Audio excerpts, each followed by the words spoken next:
May mga lalong bagay na dapat mong isipin. Ang hinaharap ay mabubuksan pa lamang para sa iyo. Sa akin ay pipinit mo. Ang dugo ng kabataan na kumukulo sa iyong mga ugat ay singninit ng araw. Sa akin na may halos sinlamig ng buhay.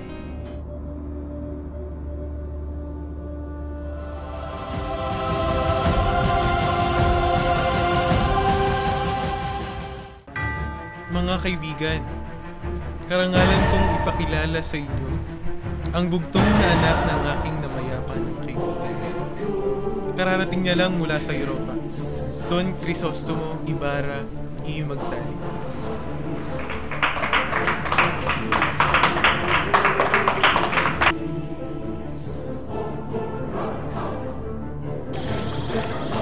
Ipagpaumanhin po ninyo. Maaari po bang isalay sa inyo sa akin ang kapalarang sinapit ng aking ama? Alam po ba ninyo ang buong katotohanan? Ano nga po ba ang talagang dahilan ng kanyang pagkabilanggo? Isang napakarangal na dahilan. Humina ang dating malakas na katawan ng iyong ama dahil sa mga pagtitiis, sama ng loob, mga paghihirap sa piitan, at dahil na rin sa damdaming dinudulot ng mga pagdaramdam nito sa mga taong inaasahan niya ng tulong. Ngunit nagpabayo sa kanya.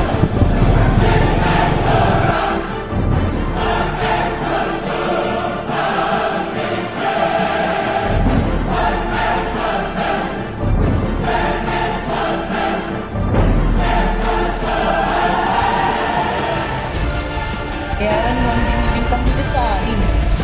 Hindi maaari, Crispin. 2 ounce raw ang ninakaw mo.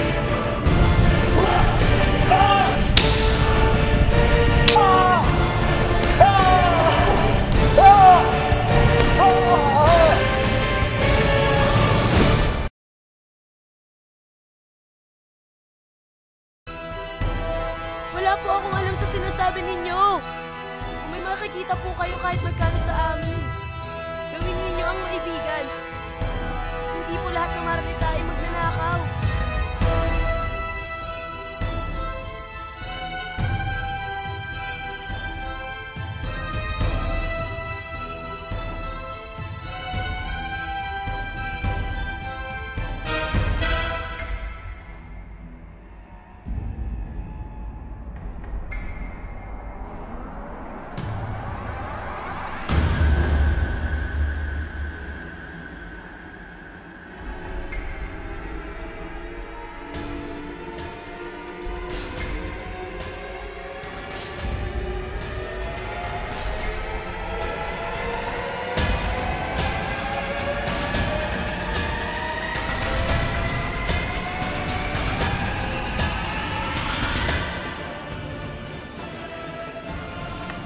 Utang ko sa iyong buhay ko.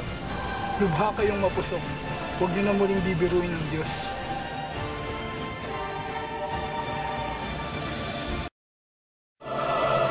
Ibig ko pong humingi ng payo tungkol sa isang mahalagang bagay. Kahapon po, Nabutan mo ba ng manawakit o kaspala na pinakayon? senyas po ba ang ibig ninyong sabihin? Ngunit, paano ninyo nalaman? Kahapon ng umaga ay kumalat sa nangyari tungkol sa buhaya. Inisip po niya na ang piloto'y di iba kundi ang naghulog sa labak sa kanyang asawa at nanakit kay Padre Damaso. Nang buhay pa ang aking ama, ay naging tagapayo niya kayo. At natatandaan kong sa tuwin ay napapanuto siya, bunga ng inyong matalinong mungkahi. Kakarating ko po lamang, tulad ko'y isang banyaga sa aking bahay. Lahat sila ay magwawakas ng nararang. Ang kamay ng Diyos ay laging nakaabang. Buhay pa ay pinarusahan ng mga ulupong namatay sa bilangguan ng halos walang loob.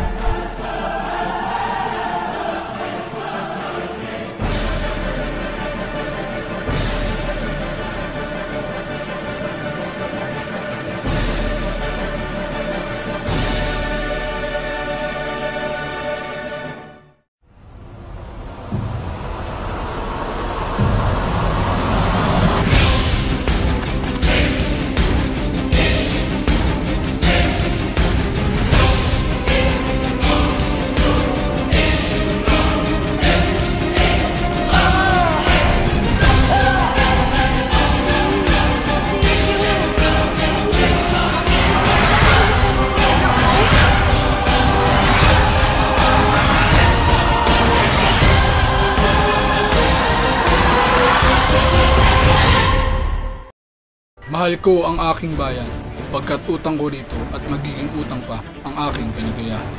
Tunay pong hindi ako maaaring umibig ni lumigaya sa sariling bayan. Ngunit nakahanda akong magtiis at mamatay para rito.